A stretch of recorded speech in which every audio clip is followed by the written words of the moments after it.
Hello, my friends. Welcome to Lindy's Magpie Reads. If this is your very first time finding my channel, a special welcome to you. I'm Lindy. I read a lot, and I am currently recovering from a brain injury. It's 4 months now, so very quick update for everybody on my progress. I am continuing to improve on my ability to visualize, and I now have intermittent headaches instead of one constant headache. So, big improvements. So before I get to books, I want to talk to you about cake. I've made 2 birthday cakes in the past week. My sweetie's birthday cake, and she was talking to friends about how when she was growing up, and it was the same with us in my family, her mom would ask, what do you want for supper for your birthday meal, and what kind of birthday cake? And Lori said she always chose pink cake, which meant a white cake with pink icing. So that's what I made her for her birthday. The icing was tinted pink with freeze-dried berries that have been powdered. And I also put berries in the white cake Saskatoons that I picked back in July that I've had in the freezers. So it's a little bit of an upgrade, I guess, on a plain white cake. And then I went all out and made carrot cake pops for our friend Deanna's birthday. She and her wife were here for lunch yesterday. So I decided to have fun making something. I made my favorite recipe from Moosewood cookbook, but just a half recipe because there were just the 4 of us. And then you make cream cheese icing and you mush up the cake with the icing and shape it into carrot shapes. These are the cake pops.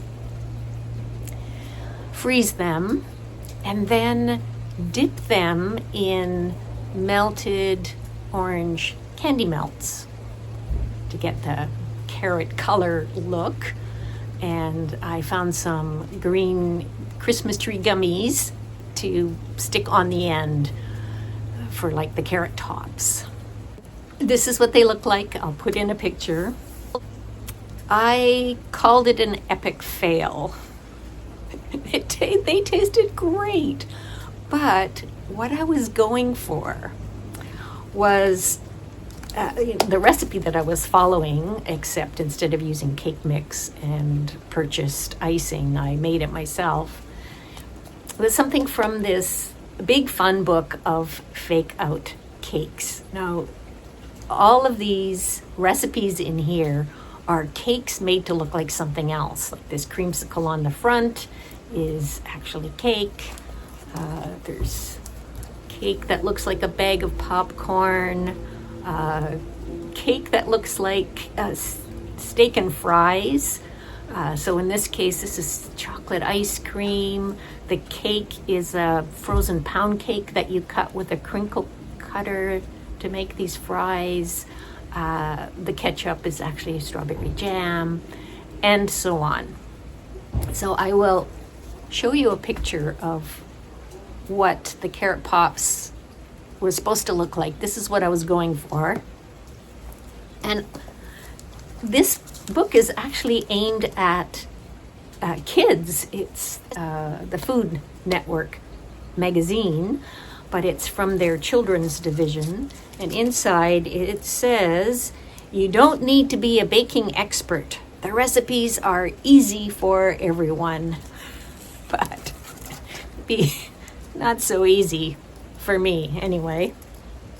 Speaking of sweet treats, yesterday we went to have a look at a gingerbread house display that's a fundraiser for Habitat for Humanity. And if you stick with me to the end of this video or skip to the end, I will have chapter headings in the description so you can skip through to whatever part interests you. I'm going to have a slideshow sort of thing about some of these fantastic gingerbread creations. All right. Before I get to the books that I'm going to tell you about today, I want to talk a little bit more about Thomas King's revelation that he is not Indigenous. I've had lots more time to think about it since my last video, and I've also been watching for reactions from Indigenous people here in Canada. One of the videos that I watched was a conversation between Jessie Wente and Elamin Abdelmahmoud. I will link that conversation down below. You can find it on YouTube. So Jessie worked with Thomas King to adapt Thomas's nonfiction book, An Inconvenient Indian, into a documentary. And the documentary was directed by Michelle Latimer. And after that, it was discovered that Michelle Latimer said she was Indigenous, and she's not. So now there's another person from this project, key person, not Indigenous. And Jessie is Anishinaabe, and it's really interesting to hear his thoughts on this. So do check out that video. Now, at the end of the conversation between Jessie and Elamin, Jessie recommended some books and some movies by Indigenous creators. One of the movies is Meadowlarks, that's directed by Tasha Hubbard, and it just happened to be playing here in Victoria. So I went to see it earlier this week. It's about a group of siblings who were all fostered. I think there were five of them, all went to different families. And in this movie, they reunite. It's set in Banff, and it's so good. I'm really glad that I learned about it, went to see it, and if you have a chance to see this movie, I do recommend it as well. Now, on to the books that I want to tell you about, and 3 of them are by Indigenous authors. But first, I want to tell you about one of my favorite books of 2025. All these best of 2025 lists are coming out now, and I want to get in on the action. I'm just starting to think about best books. I haven't even told you about all the books that I've read since the end of July because of concussion, blah, blah, blah. So there's this one, A Truce That Is Not Peace. It's by Miriam Toews, and it's a memoir. I read the print book back in September, and I also listened to the audiobook later on in September. It's a short book. It's under 200 pages. So the audiobook, which is read by the author, is under 4 hours long. But it has so much power. And the writing, I love Miriam Toews' writing so much. In this, she's talking about grief, but the way that she uses humor to cope with grief, I find so inspiring and uplifting. Her situation is that both her father and her sister died by suicide. I copied out so many passages in my commonplace book library books that I normally read. So I'm going to read you just a bit to give you a flavor of her style, which is kind of unique and recursive in this book. She jumps to different topics and then keeps returning. So, a skunk with distemper, who may have lived under our back deck for years until we did renovations, keeps returning to our house and falling blindly into the window well, where it becomes trapped. The city says the skunk is too deranged to understand how not to keep coming back and falling into the same trap. Meanwhile, I have been finding it very difficult to generate interest from others in my idea of a wind museum. And I've been seeing a Russian Jungian shrink. I haven't yet told her about the Wind Museum. I read online that the greatest fear therapists have is that their client will commit suicide. Having read that, stupidly, because why am I reading about the fears of therapists? I begin every session of ours, mine and my therapist's, with a disclaimer. I'm not suicidal, don't worry. And then I talk and talk and talk about suicide. Throughout this memoir, she talks about different kinds of wind, including in this segment. There's a wind called a haboob, not often mentioned. It's in the disaster category of winds, a violent and an aggressive wind, an intense dust storm that attacks with no warning. How will I incorporate it into my museum? And it just happens that I heard about a haboob for the first time in August this year, when there was a warning and then a haboob in Arizona.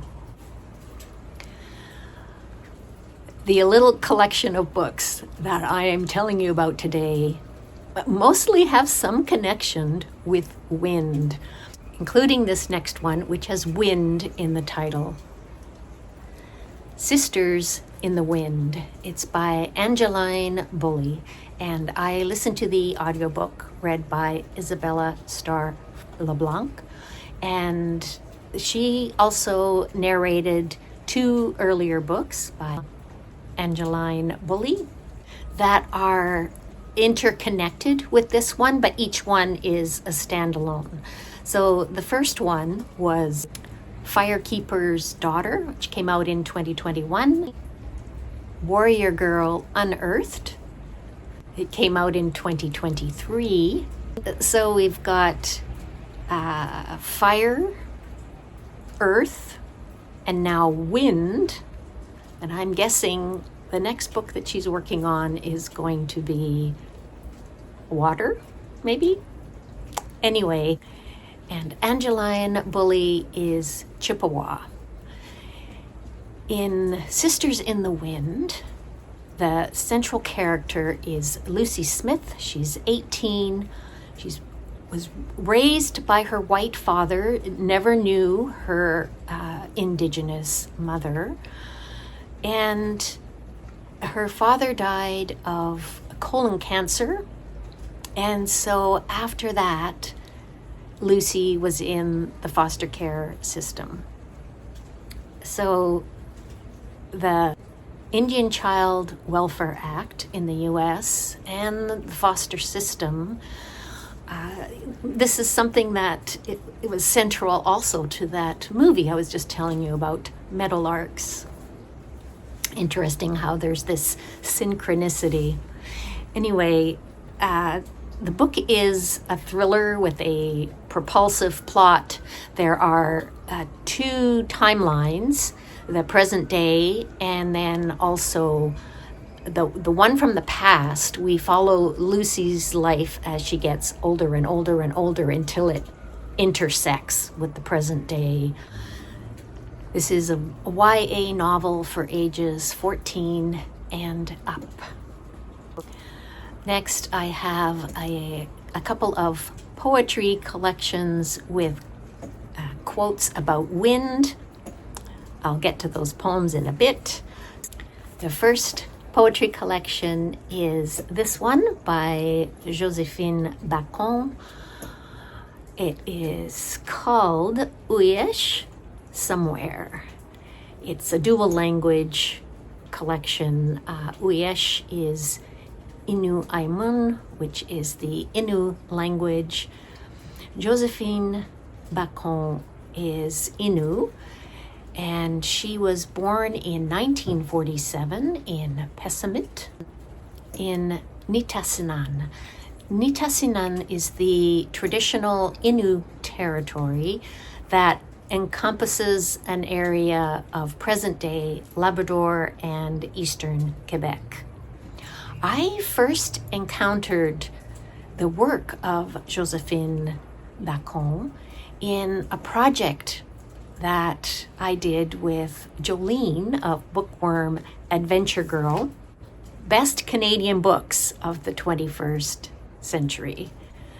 And one of Joséphine's earlier collections, Wente dans la toundra, was included in that project, nominated by somebody who it was her best book. Now, I made a separate video about all of the French-Canadian titles from the best Canadian books of the 21st century, and I will link that video below. I made a mistake when I said that Wente dans la toundra had not been translated into English, because it had.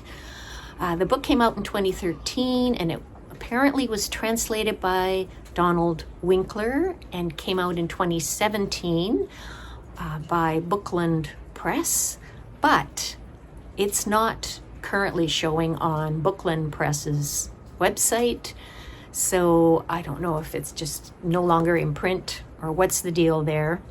And another strange thing, so this one, the French was translated by Jessica Moore, and on Storygraph, this book has the same cover, but the translator that appears on the cover is Phyllis Aronoff, and she's the translator listed in the Storygraph information.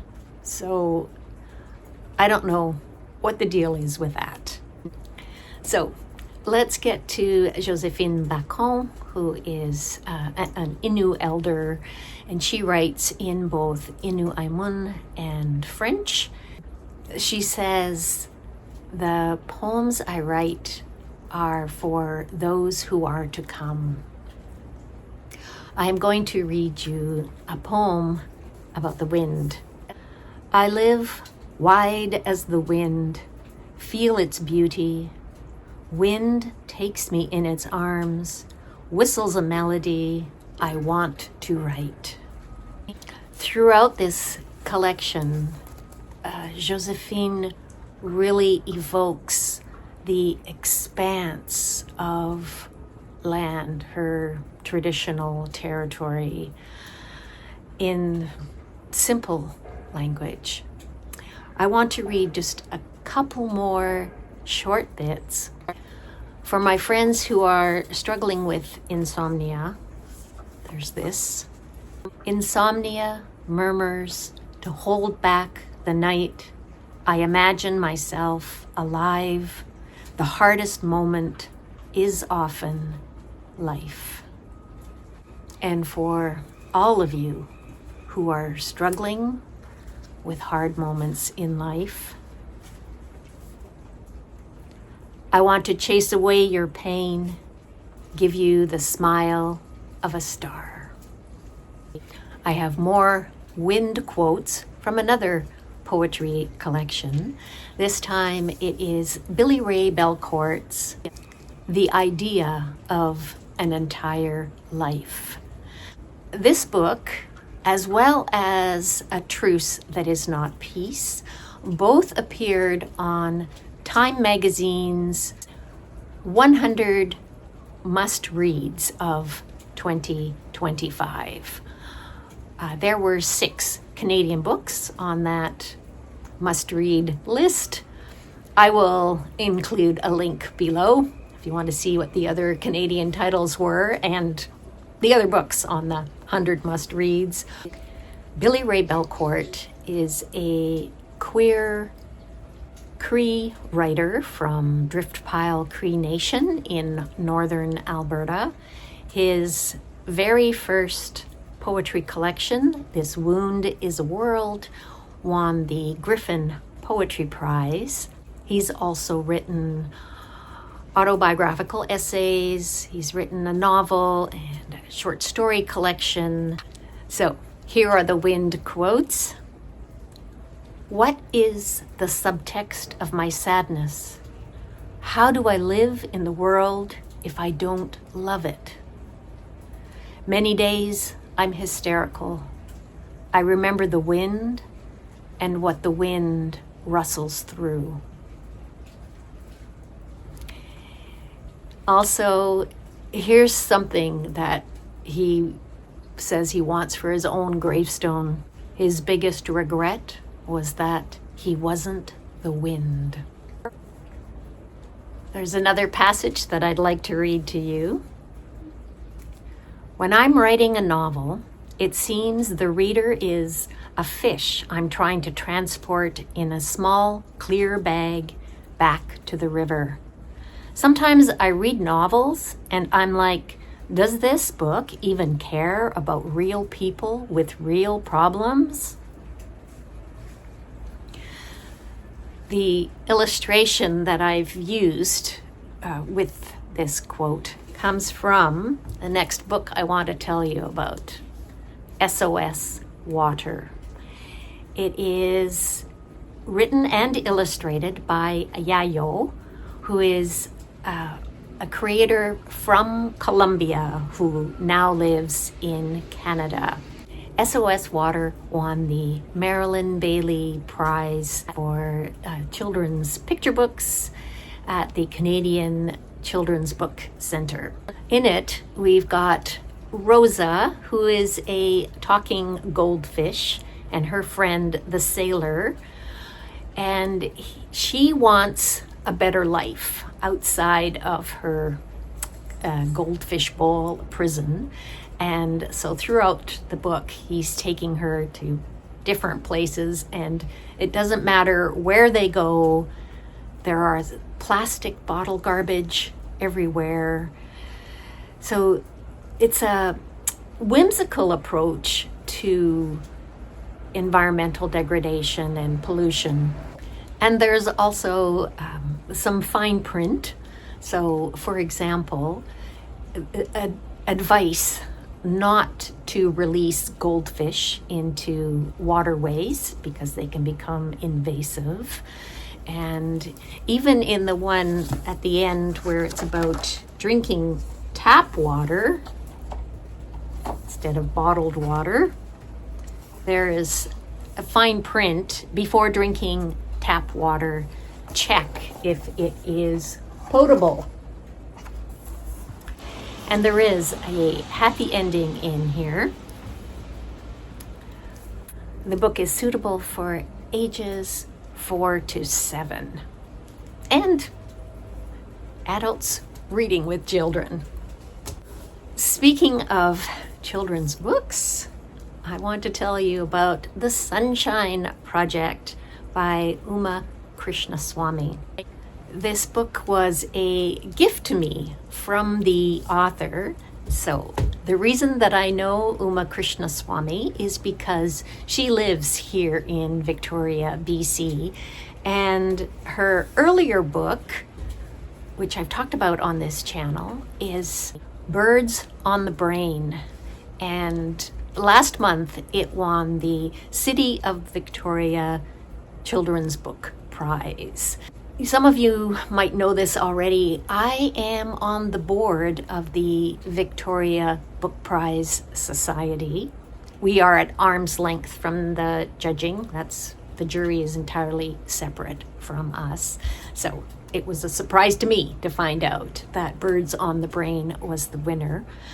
But one of my projects as part of the board has been to organize school visits by the 3 finalists for the Children's Book Prize. And yeah, it's been a great honor to be able to connect classes of children with authors who are writing books for them.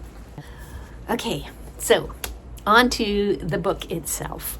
Uma was born in India, now lives in Canada, and this is the 3rd book in a trilogy, the Book Uncle trilogy. So it started with the chapter book called Book Uncle. Then there was Birds on the Brain, and now The Sunshine Project. And it features 3 friends in all 3 of the books. And one of the many things I love about this series is that it shows children care deeply about the world around them. And children are resourceful and are good at thinking about problems and coming up with solutions with the help of other people. So working together is emphasized in these books. And also, we get to see contemporary life in urban India. So this is something that Canadian children, most Canadian children, are not familiar with. And it's a window on the world. The idea of solar power was first raised in the previous book, Birds on the Brain. And in this one, we have a factory that is going to be producing solar panels. And there are ethical and environmental concerns about where this factory will be placed, because there's a mangrove forest, and we learn about how this forest is protecting the city from the more violent storms and the heat of increased climate change. The primary target audience for this book is ages 8 to 12. I recommend it for adults as well. And that's all I've got to tell you about today. So thank you very much for watching. And I always appreciate hearing from you. So do say hello in the comments down below, or just leave me a little wind emoji or something. Let me know if you've read any of these books, or if you're interested in picking any of these up. If you have recommendations for me, please do share them in the comments. And if you want to stick around, I'm going to show you some pictures of fabulous gingerbread houses. Until the next time, bye for now. Happy reading, everybody.